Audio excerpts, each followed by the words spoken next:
오늘 대선 출마를 선언한 유승민 전 의원이 본격적인 대권 행보에 나섰습니다.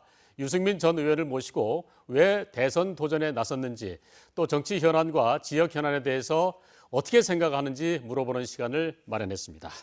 안녕하십니까? 예, 반갑습니다. 오늘 대선 출마를 선언하시고 예. 곧장 대구를 방문하셨는데 예. 먼저 중요한 현안부터 여쭤보겠습니다. 예.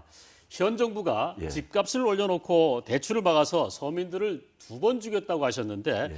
경제 전문가로서도 면모가 있으신데 부동산 문제 예. 어떤 해법을 갖고 계신지요? 부동산 문제는 문재인 정부가 공급은 꽉 묶어놓고 세금을 엄청나게 올렸습니다. 그러면서 지금 서민들 대출까지도 못하고 있다 이러니까 이거는 잘못된 거고요. 저는 대출은 내 집 마련을 위해서 꼭 풀어야 되고, 그리고 제가 대통령이 되면 취임 초기에 소득금부터 시작해서 공급을 확실하게 늘리고, 지금 취득세나 양도소득세나 재산세 같은 이 부동산 세금은 확실하게 낮추는 그런 정책으로 가면 저는 부동산 시장이 안정될 거라고 확신을 합니다.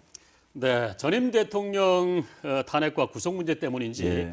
배신자 프레임에 갇혀 있다는 평가도 있거든요. 예. 자, 대구 경북에서 낮은 지지율을 어떻게 극복하고 어떤 미래를 제시하시겠습니까? 예, 이번에 국민의힘 후보 중에 대구에서 태어나서 대구에서 학교 다니고 여기서 정치한 후보는 사실 저 하나밖에 없습니다. 오늘 정말 말씀을 좀 드리고 싶은 게, 제가 대구의 아들로서 정치를 하면서 정말 자부심을 가지고 했고 단 한 번도 부끄러운 행동을 한 적이 없습니다. 박근혜 정부 때 저는 박근혜 대통령, 박근혜 정부가 진짜 성공하는 올바른 길로 가시라고 제가 충언을 마다하지 않았습니다. 그런데 최순실이나 소위 말하는 진박 간별사 이런 분들한테 둘러싸여가지고 이런 분들이 대통령도 망치고 나라도 망쳤습니다. 탄핵은 불가피했고 제 양심과 소신에 따른 그런 선택이었습니다. 그러나 지금 와서 대구 경북 분들께서 정권 교체를 제일 열망하고 계시는데, 정권 교체는 수도권, 중도층, 젊은 층한테 확장성이 있는 후보라야지 정권 교체가 가능한 그런 상황입니다. 대구 경북 시도민들께서 저희 충심을 이해를 해주시고 이번 대선에서 제가 가진 그 확장성을 알아주시면 저를 지지해 주실 거라고 믿고 기다리고 있습니다. 의원님은 경제 문제는 진보, 안보는 보수라는 이미지를 갖고 계신데요.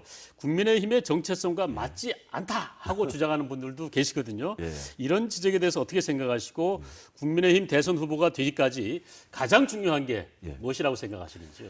국가 안보에 대해서는 뭐 누구보다도 확고한 생각을 가지고 있고, 경제에 대해서도 저는 시장 경제에서 경제 성장을 해야 좋은 일자리가 생기기 때문에 경제 성장을 굉장히 강조하기 때문에 저는 뭐 보수와 다르지가 않습니다. 다만 노동이나 복지, 주택 이런 부분에 있어서 어려운 분들을 위해서 정부가 국가의 역할을 다 해야 되고, 또 그분들이 권리를 보호해 드려야 한다, 이런 차원에서 제가 진보적인 개혁적인 그런 생각을 열린 자세로 수용하는 그 정도 차이가 있을 뿐입니다.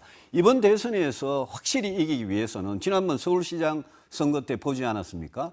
중도층과 청년층의 지지를 얻지 않고는 저는 이번 대선 이길 수가 없습니다. 이번 대선 제가 보기에는 1% 아니면 2%의 아주 박빙의 승부이기 때문에 제가 오늘 출마 선언에서도 중도층 젊은 층에 대한 확장성은 저 유승민이 답이다. 그리고 민주당이 가장 두려워하는 후보가 바로 저 유승민이다 생각하고, 저를 국민의힘 후보로 뽑아주시면 제가 반드시 민주당 박살내가지고 정권 교체 해드리겠습니다. 네. 그리고 얼마 전 윤석열 전 검찰총장 캠프에서 이준석 대표를 향해서 대표직을 내려놓고 유승민 캠프로 가라고 했다가 논란이 있었습니다. 사실 이준석 대표를 정치에 입문시켰기 때문에 이 대표가 유승민계라고 보면서 공정성 시비가 있는 것 같은데, 여기에 대해서는 어떻게 생각하시는지요? 이준석 그 문제 때문에 최근에 이제 당이 굉장히 시끄러웠습니다. 그래서 제가 윤석열 후보한테 이준석 대표를 흔들고 또 뭐 사퇴하고 유승민 캠프로 가라, 탄핵을 한다, 비대위를 한다, 이런 부분에 대해서는 윤 후보께서 사과를 하셔야 된다라고 말씀드렸고요. 이준석 대표에게도 될 수 있으면 말을 줄이고 당대표로서 역할에 충실하라고 충언을 했습니다. 이 문제는 이준석 대표하고 제 관계는 뭐 가까운 거 맞습니다. 제 친구 아들이니까요. 근데 그거는 사적인 관계고, 저나 이준석 대표나 당대표로서 또 대선 후보로서 공사구번은 확실히 하니까 그런 걱정은 저는 안 하셔도 된다고 생각합니다. 이준석 대표가 되기 전에 정치적으로 유승민을 지지한다. 그거야 정치하는 사람이 그런 생각을 가질 수 있지만 대표가 된 순간 이후부터는 저는 공사구분 확실히 하라고 여러 번 공개적으로 이야기를 했기 때문에 이준석 대표가 저와 가깝다는 이유로 국민의힘 경선이 불공정하게 된다. 그런 걱정은 저는 안 하셔도 좋겠다는 말씀 드리고 싶습니다. 네, 지금까지 대권 선언을 한 유승민 전 의원을 만나봤습니다. 고맙습니다. 예, 감사합니다.